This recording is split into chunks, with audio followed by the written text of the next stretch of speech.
سورۃ النساء کی آیت نمبر 105، سورہ نساء کا 16واں رکوع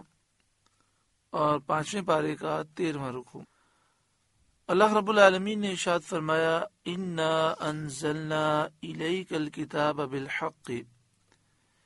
اے محبوب بے شک ہم نے تمہاری طرف سچی کتاب اتاری، لتحکم بین الناس، کہ تم لوگوں میں فیصلہ کرو، بما اراک اللہ، جس طرح تمہیں اللہ دکھائے، ولا تکن للخائنین خصیما، اور دغا والوں کی طرف سے نہ جھگڑو، واستغفر اللہ، اور اللہ سے معافی چاہو، ان اللہ کان غفورا رحیما، بے شک اللہ بخشنے والا مہربان ہے۔ اس آیت کریمہ کے شان نزول کے بارے میں حضرت صدر الافاضل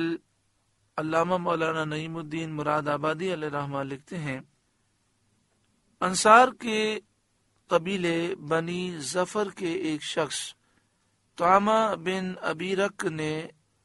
اپنے ہمسائے قتادہ بن نعمان کی زرع چرا کر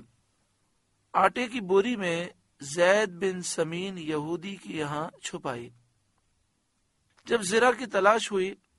اور طعمہ پر شبہ کیا گیا تو وہ انکار کر گیا اور قسم کھا گیا۔ بوری پھٹی ہوئی تھی اور آٹا اس میں سے گرتا جاتا تھا۔ اس کے نشان سے لوگ یہودی کے مکان تک پہنچے اور بوری وہاں پائی گئی۔ یہودی نے کہا کہ طعمہ اس کے پاس رکھ گیا ہے، اور یہود کی ایک جماعت نے اس کی گواہی دی، اور طعمہ کی قوم بنی ظفر نے یہ عزم کر لیا کہ یہودی کو چور بتائیں گے اور اس پر قسم کھا لیں گے تاکہ قوم رسوا نہ ہو، اور ان کی خواہش تھی کہ رسول کریم صلی اللہ علیہ وآلہ وسلم طعمہ کو بری کر دیں اور یہودی کو سزا دیں۔ اسی لیے انہوں نے حضور صلی اللہ علیہ وآلہ وسلم کے سامنے طعمہ کے موافق اور یہودی کے خلاف جھوٹی گواہی دی، اور اس گواہی پر کوئی جرح و قدع نہ ہوئی۔ اس واقعے کے متعلق یہ آیت نازل ہوئی۔ اس آیت کریمہ کے بارے میں آپ نے شان و نزول سماعت کیا، اور ہم نے یہ سماعت کیا کہ طعمہ نامی ایک شخص تھا، اس نے زرع یعنی لوہے کی جیکٹ وہ چرا لی، اور وہ اس کے ہمسائے حضرت قتادہ بن نعمان کی تھی۔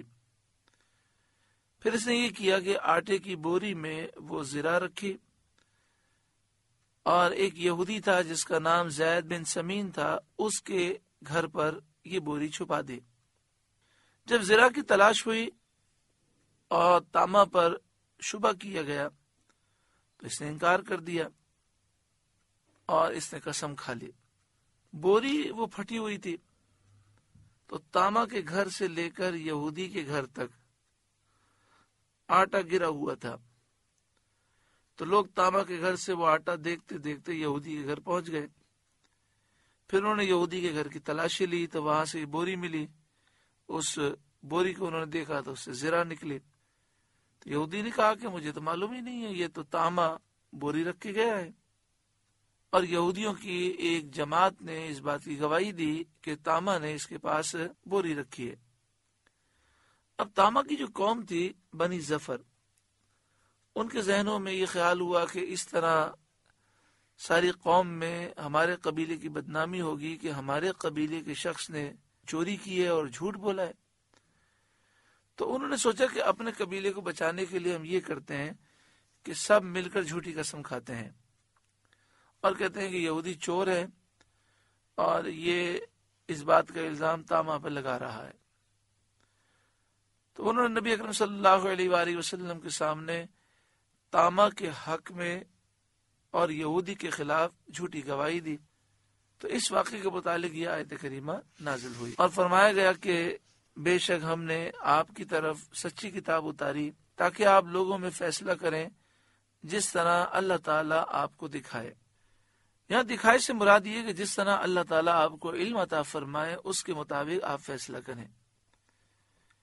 نبی اکرم صلی اللہ علیہ وآلہ وسلم کو جو علم دیا گیا وہ علم یقینی ہے، اور اس میں ظہور کی قوت بہت زیادہ ہے، تو علم یقینی کو قوت ظہور کی وجہ سے رویت یعنی دیکھنے سے تعبیر فرمایا گیا۔ اے محبوب، بے شک ہم نے آپ کی طرف سچی کتاب اتاری تاکہ آپ لوگوں میں فیصلہ کریں جس طرح اللہ آپ کو دکھائے۔ حضرت عمر رضی اللہ تعالیٰ عنہ سے مروی ہے کہ ہرگز کوئی نہ کہے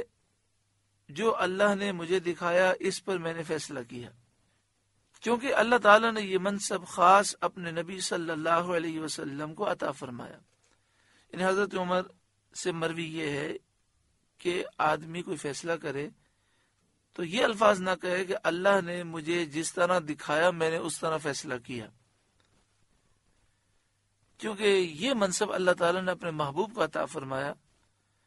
کہ آپ کا جو علم ہے وہ علم یقینی ہے، تو علم یقینی کو دکھانے سے تعبیر فرمایا گیا۔ آپ صلی اللہ علیہ وآلہ وسلم کی رائے ہمیشہ درست ہوتی ہے، کیونکہ اللہ تعالیٰ نے تمام حقائق اور تمام واقعات آپ کے پیش نظر کر دیے ہیں، اور دوسرے لوگوں کی رائے یہ گمان کا درجہ رکھتی ہے۔ آگے ارشاد فرمایا وَلَا تُجَادِلْ عَنِ الَّذِينَ يَخْتَانُونَ أَنفُسَهُمْ، اور ان کی طرف سے نہ جھگڑو جو اپنی جانوں کو خیانت میں ڈالتے ہیں، یعنی جو گناہ کر کے اپنی جانوں کو خیانت میں ڈالتے ہیں، جیسے طامہ نے چوری کی، ایک گناہ کیا، پھر وہ زرہ آٹے کی بوری میں ڈال کر یہودی کے گھر میں چھپا دی، پھر وہ زرہ پکڑی گئی، وہ آٹے کی بوری پکڑی گئی، تو اس نے انکار کر دیا اور جھوٹی قسم کھا لی، اور پھر اس طامہ کے قبیلے والے بنی ظفر وہ اس کے حمایتی ہو گئے۔ تو جس شخص نے اپنی جان کو خیانت میں ڈالا، جس نے گناہ کیے، اس کی طرف سے وہ جھگڑنے لگے،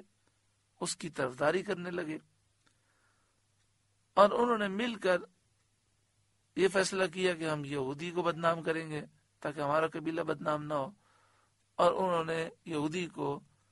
چور کہہ دیا، اس پر جھوٹا الزام لگایا۔ ان اللہ لا يحب من کان خوانا اثیما،